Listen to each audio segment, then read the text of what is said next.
All right, Togashi, you had to do this. You had to take us back into the past, into a glorious, wondrous land. Well, not so glorious because it's Meteor City, but still focusing on the idea of childhood innocence and it being viciously ripped away, as all things are. But of course, with things in Hunter x Hunter and things in Meteor City in particular, and of course with the Phantom Troop, filter it down more and more and more, it's going to get as dark as possible, and we knew things could not be happy for long. First of all, throwing the flashback in when he did was a little bit strange because we weren't really sure how long it was going to go for, and actually, technically, it could still go longer if you wanted it to, because where this chapter ends is a good closing point for the little flashback, but you could also expand on more, and there's a lot here to kind of fill in the gaps, but I also like the idea of us as the audience because I think we have enough clues at this point to realize how everything got from point A to point Z, or whatever the case may be. So I think that we have enough here to understand it, but if you wanted to continue a little bit longer, if you did it for another chapter or 2 chapters, I would be okay with that. But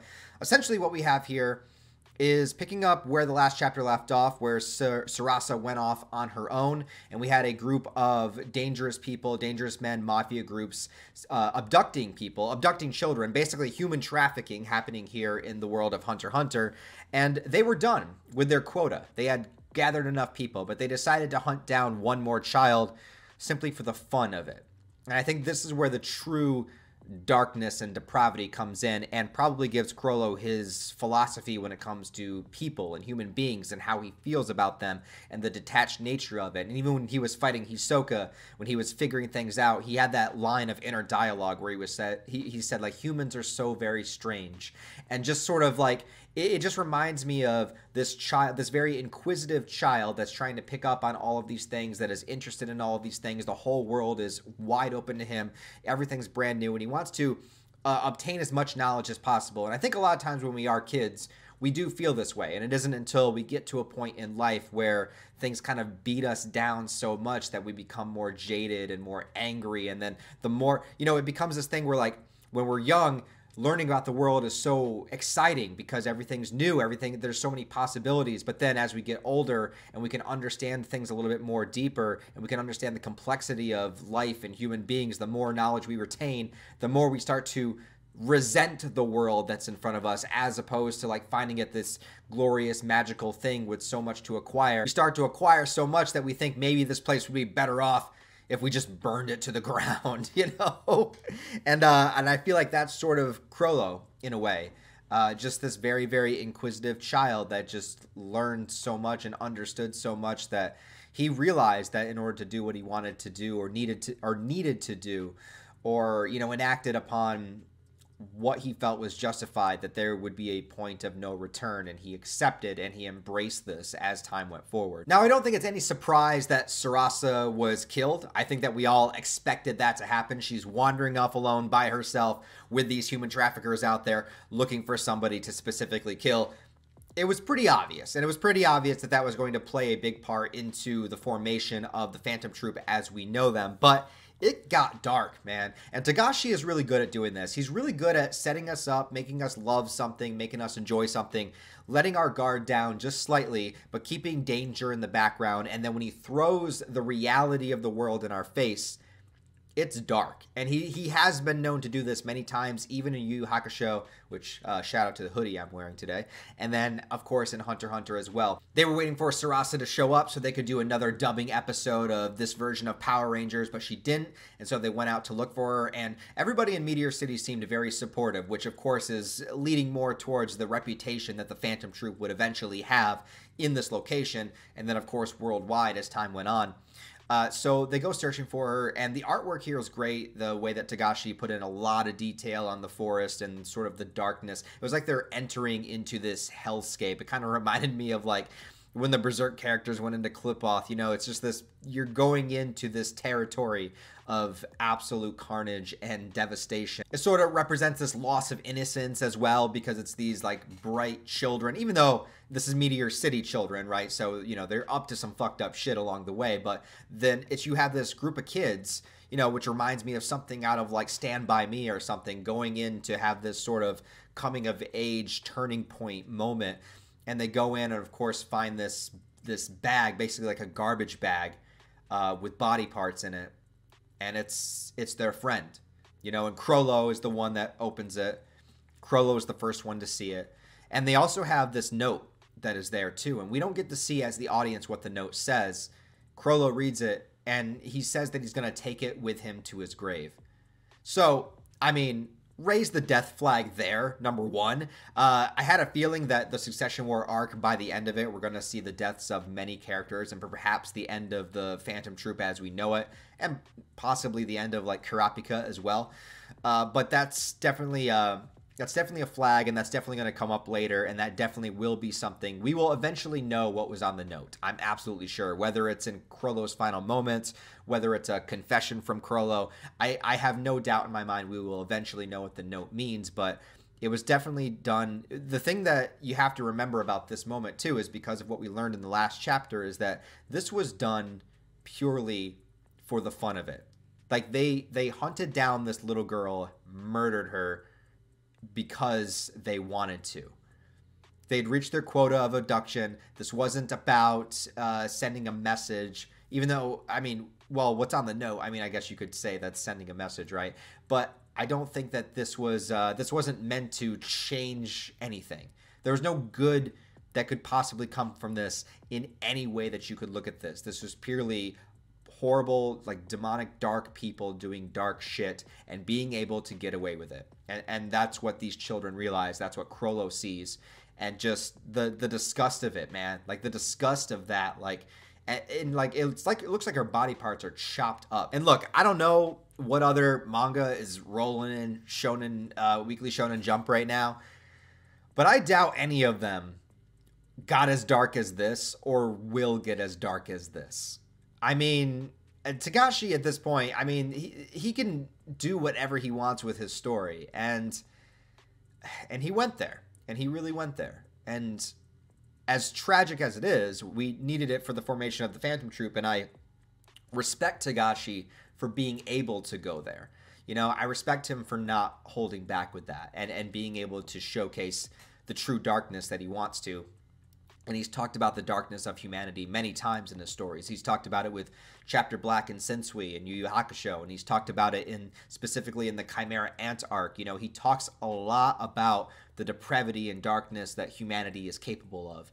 And I just really appreciate an author that can go all the way with that and not just imply it and not just subtly hint at it, but showing a loss of innocence by seeing a child open up a bag and seeing their friend dismembered. And it might seem really gruesome and really fucked up, but I mean, you're coming from a channel that actively reviews like Berserk and Gantz and a lot of fucked up seinen, but it's not the graphic nature of it that makes me respect it. It's the ability to talk and display these issues of mankind without feeling like censored by it. And yeah, sure, it's censored to a degree because it's shonen, I understand, but the ability to do it as an author, to honestly talk about it, to honestly put that out there, it's something that I feel like a lot of authors and a lot of mainstream stuff shies away from. And so I don't know, it's just a matter of respect, because it's not necessarily about the subject matter itself, it's how you handle the subject matter. So, you could put a bunch of shocking things in just to be shocking, but have no meaning behind it. But Togashi is able to weave meaning with the darkness, and I really, truly respect that. And that's something I respect about a lot of my favorite authors, and, Kentaro Miura and all of that, is that they're able to handle these subjects in that way. Now, continuing on from that, the two characters that were with the troop that we were wondering about, Sarasa was one, and the other one was Sheila, who appears in the Kurapika one-shot backstory and is the one that tells Kurapika about this book of hunters and all of that stuff. And she walks away from the troop in this chapter. Now, we don't see her confront the troop. We just see when Krollo brings up his plan of waiting 3 years, and we're going to find a way to make Meteor City a safe haven for criminals. And when the criminals are here, we're going to enact our revenge on them. And he's going off on his speech about what he wants to do. Sheila leaves.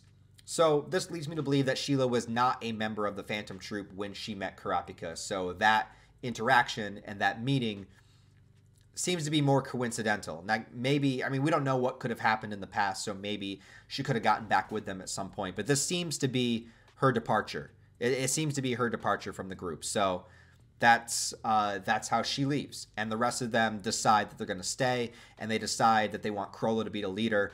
They mention Uvo as the leader since, you know, he's sort of like has the most commanding presence and is physically the strongest. But Uvo is the one that says, no, Chrollo, you are our leader. And I really like that. I really like that, and I respect that about it.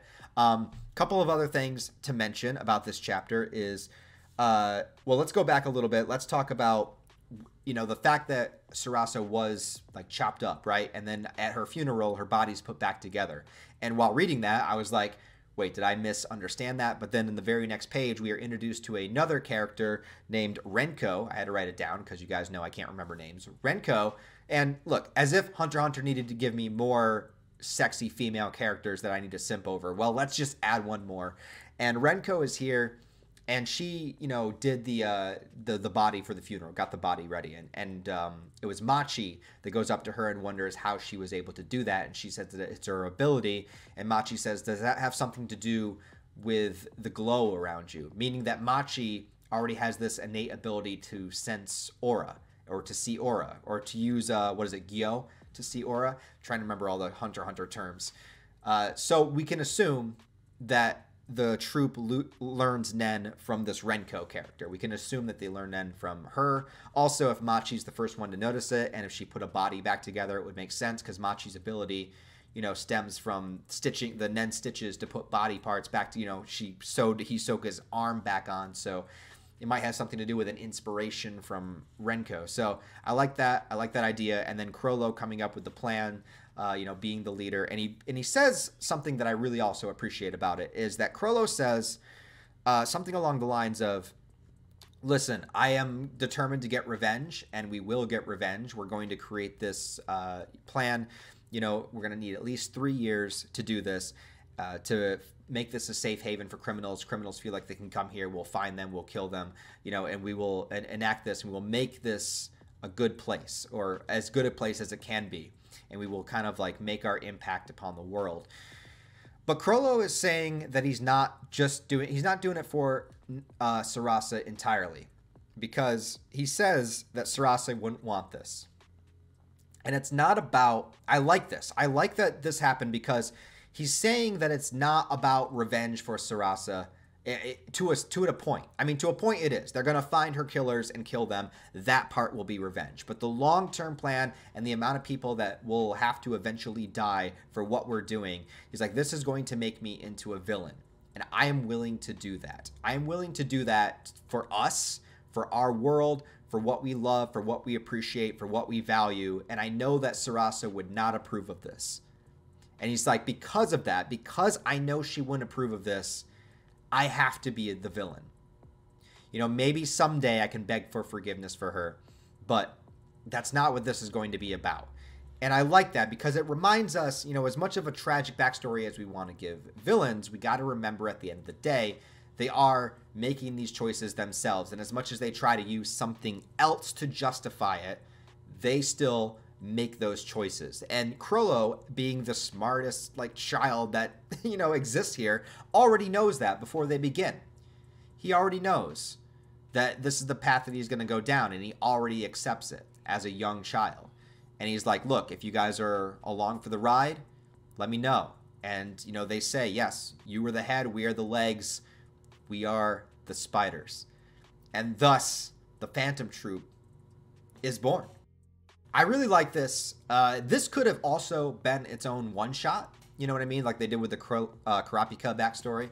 This could have also been its own one-shot. But the fact that it's included within the manga makes me think a few things. It gives us more understanding of the Phantom Troop, of where they came from and how they feel about each other, and that they all started out as just like dorky theater kids. It also sets up what Chrollo is taking to his grave, whatever that means. And it also might be the death flag here. We might see the origin, and then we're going to see the end for them. So I don't know. And like I said, where this chapter ends, it does cut to the future a little bit. We do see an older Phantom Troop, but it's still the Phantom Troop way before we first met them in the manga. So we could be going a little further. They might show the introduction of Shizuku and Benolanov and Quarterpie, because those characters aren't here yet. You know, there's still Phantom Troop members out there we don't know. Hell, it might even show when Hisoka joined the troop, you know, which would be crazy and would really, truly bring it all full circle, considering now they're all on the ship and Hisoka is hunting them down. So, in a way, if they showed the further creation of the Phantom Troop and adding in those other members, I think I would like that, you know, maybe not take more than a chapter to do it, but I would really like that. And then, yeah, we got to get back to the Succession War after that. So I really like this chapter. I think that this made the last 2 chapters even better. And I really, truly, honestly appreciate Togashi as a writer and as a creator. So, yeah, I really love this chapter. Let me know what you guys think down below of it. I probably ranted way too long on this. I'm sorry. I try to keep these videos... You know what? Fuck. I just make the videos as long as they need to be, all right? There's no time limit here.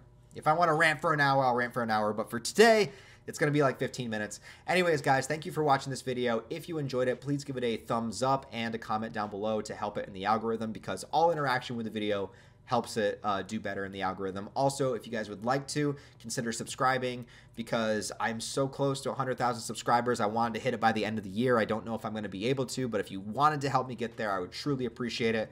And if you want to become a channel member or Patreon member, I do exclusive videos once a month, and I just dropped a full 90-minute horror film that I made like 10 years ago that has been hidden from the world. But if you are a member or a Patreon, you can watch it. So, yeah, so there's all that. Thank you guys. I appreciate you all. I'll talk to you next time.